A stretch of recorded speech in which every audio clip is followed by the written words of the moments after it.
មានបទចម្រៀងមួយខ្ញុំតែងតែបកស្រាយហើយតែងតែទប់អារម្មណ៍អត់បាន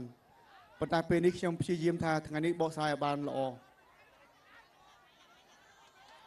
បទនេះគឺពាក់ព័ន្ធនឹងវីរៈកងទ័ពទៀតហើយគឺបទតមន់ស្នេហ៍ខ្ញុំសូមអញ្ជើញដល់ទៅ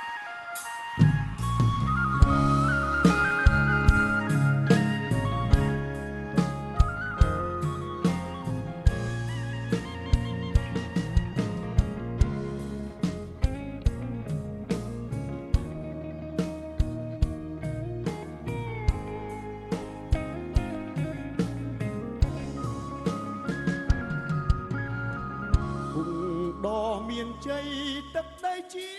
ដែនស្នេហ៍ខ្ញុំមែនតែគេច្រណែនគេចង់កាលៃ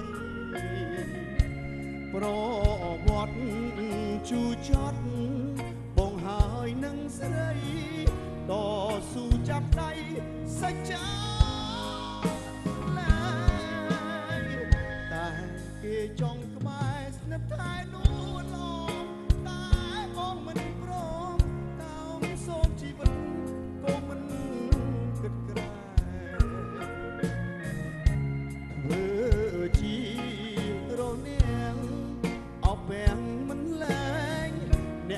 ចង់ប្រជែងត្រូវចោ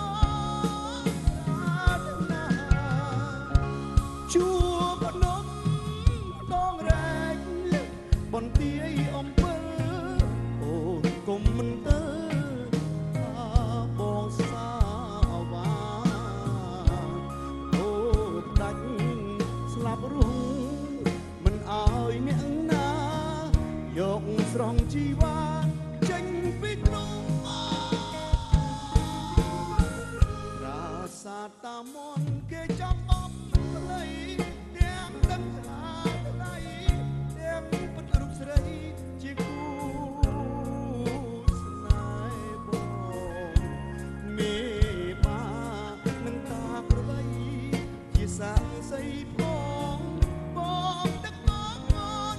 តាមនស្នេហ៍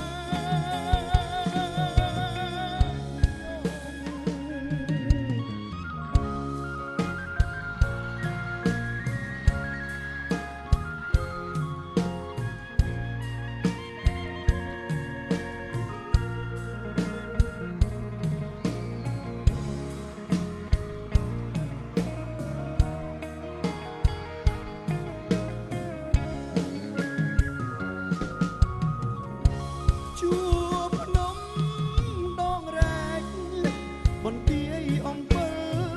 អូនគុំមិនទៅថាបងសាវាដូបដាច់ស្លាប់រួងមិនអើយអ្នកណាយកស្រង់ជីវ៉ាចេញពីទ្រូង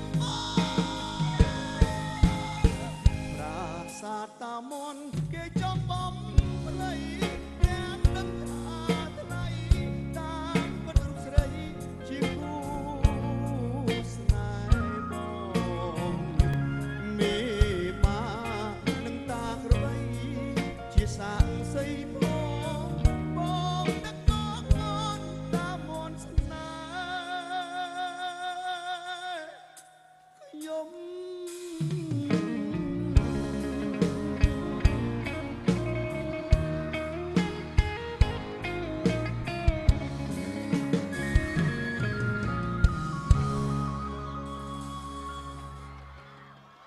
អរគុណបទនេះសូមផ្ញើជូនដល់បងលោកអ៊ំលោកពូវីរៈកងទ័ពដល់អង្គអាចក្លាហានរបស់យើងដែលបានបដូរផ្ដាច់ការពារទឹកដីប្រាសាទរបស់យើងអរគុណវីរៈភាពនេះប្រជាជនខ្មែរទាំងអស់ចងចាំកត់ត្រាទុកក្នុងដួងចិត្តទាំងអស់គ្នាបាទកម្ពុជាឈ្នះ